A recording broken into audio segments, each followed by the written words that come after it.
Good morning, YouTube. Ty Metalhead Weatherman here. Hopefully you guys have had a good holiday. Hopefully you guys have kept warm and have stayed safe. A lot happened over these last couple of days. Big time snowfall and unfortunate news. Last time I checked, the fatality count was at 18 after the result of both Winter Storm Elliott and the extreme cold blast that we had associated with the storm. 8 people alone in Buffalo right now, and that death toll may very well be climbing right now. So very unfortunate news there. My thoughts and condolences are with those people. But let's go ahead and talk about what's happened over here, and then we're going to take a look at this next Clipper system. By the way, there will be a second video up tonight that will be covering the outlook for next month, getting into the new year, and the next storm system that's coming. So be ready for that because we're still in a very active pattern right now. So to start off, we're looking at the 72-hour snowfall totals. Great Lakes were going to be the hardest hit areas on this one.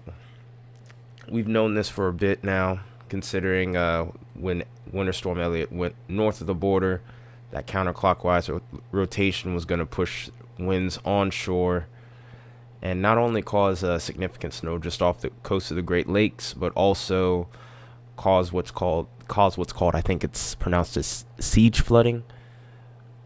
And then as this flooding would occur, this water that went on shore would also freeze, creating even more dangerous conditions around these areas. So when we look here, here's our snowfall totals. This is just outside of Buffalo in particular. This is where we have probably our most hardest hit areas. Several areas around the Buffalo area, we're looking at about 3 feet plus of snow. And then even then off of the Lake Ontario region, we're still looking at about 2 feet there. We move further back to the west. Totals aren't too dissimilar. We're looking at 12 to 18 inches there within the last 72 hours. And then almost up to 30 inches towards the UP. All across the UP, really.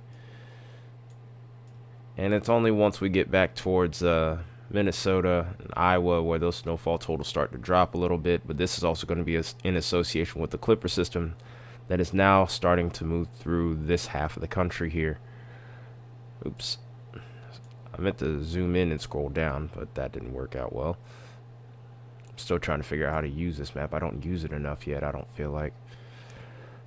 But this is our Clipper system that's rolling through the country right now, through the heart of the country, heading south. We have scattered areas of 2 to 4 inches, a few areas where we have seen up to about 6 inches. But these totals are going to drop off the further south this system gets. But this will bring flurries to some spots that may not be expecting it. Birmingham, you could even get a little bit of action. Just north of the Atlanta metro, you could start to see something. Maybe even Greenville and Columbia could be in play for this as well. Charlotte, I'm not so sure about you, but over towards the far reaches of West Virginia, you could be in there as well. Parts of eastern Kentucky could see some flurries, maybe even some light accumulations. And one other thing to note here is the simple fact that because it's been cold over this area due to the Arctic air mass that we've had, you may still see accumulation simply because the surface temperatures are definitely going to be below freezing for at least another day or two. The extreme cold is gone, but it still will have lingering effects in more ways than what I can talk about in just this video alone. So let's go ahead and actually quickly cover the this Clipper here. We jumped out a little too far ahead. Actually, here's our Clipper right now. So like I said, the further south this Clipper gets, the more moisture it loses, and the snowfall totals will drop off from this point. But watch what ends up happening as I run this forward. So you see this Clipper start to fade out, but then you see almost like the system starts to back build, and a new band of snow will start to develop here. And this is something to keep an eye on over towards western Kentucky and Tennessee, maybe towards Memphis and Jackson. This will help encourage maybe some snowfall accumulation. And even as we look further and further south, we'll have to keep an eye on this little pocket right here between downtown, because there's even a chance of a brief wintry mix. Do I think much will amount from it?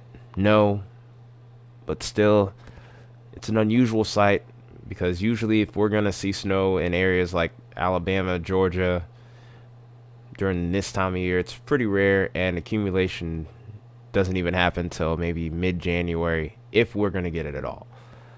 But this clipper moves out just as quickly as it comes in, and then after that, we're going to be starting to look towards the central parts of the west here, towards the Rockies, for our next big system, which we can see forming right here, and this will become a player around New Year's Eve, which we will talk about in a video later today.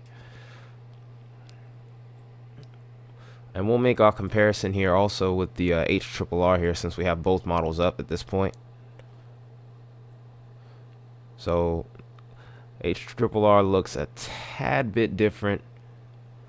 I think more of the moisture stays a little further north, but even so, as far as the snowfall totals or potential for flurries, not too much really changes there.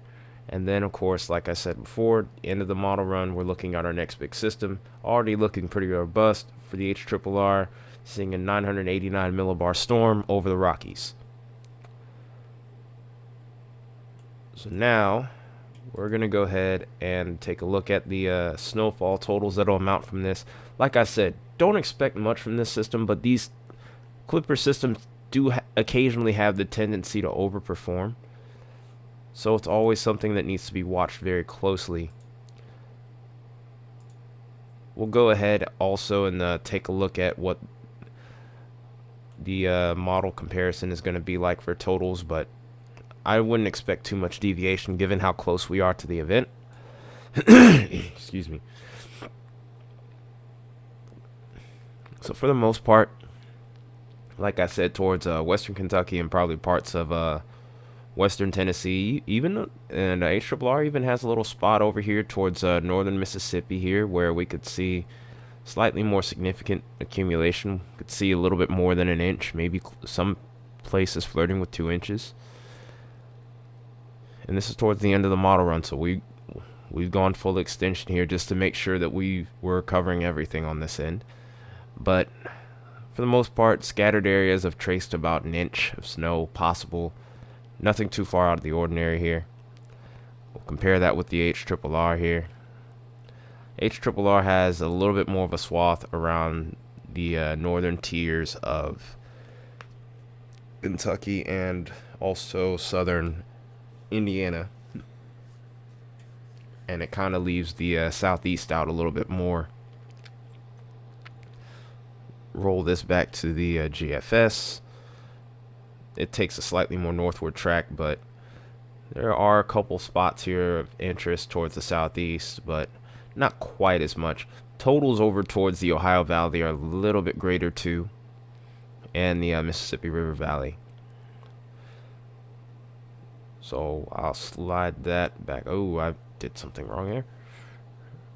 Okay. And then we look at the Canadian. The Canadian's a tad bit more aggressive, albeit not by much, but this is an older model run. We're waiting on the 12Z to probably pop in a little later today, but even so, nothing too outlandish here. There are a couple of spots of it. There are a couple of small deviants in regards to snowfall amounts, but for the most part, nothing of major significance. And then, of course, we have the latest Euro, and other than Iowa, these areas right here are areas of these little areas right here, nothing too far out the ordinary, about maybe 2 to 3 inches, or really 1 to 2 inches, if anything at all. Does look like that a lot more models kind of are leaning into the southeast more so than not. Like I said, these clipper systems are very hard to forecast, and it's going to be hard to really cover these because these have the tendency to overperform. But that's the main thing I'm going to be covering in this video, is just keeping everyone up to date on the snowfall totals. Again, it's a very unfortunate situation that we have going on over here towards the Great Lakes region. In fact, we'll go ahead and quickly take a look at the snowfall depth change real quick.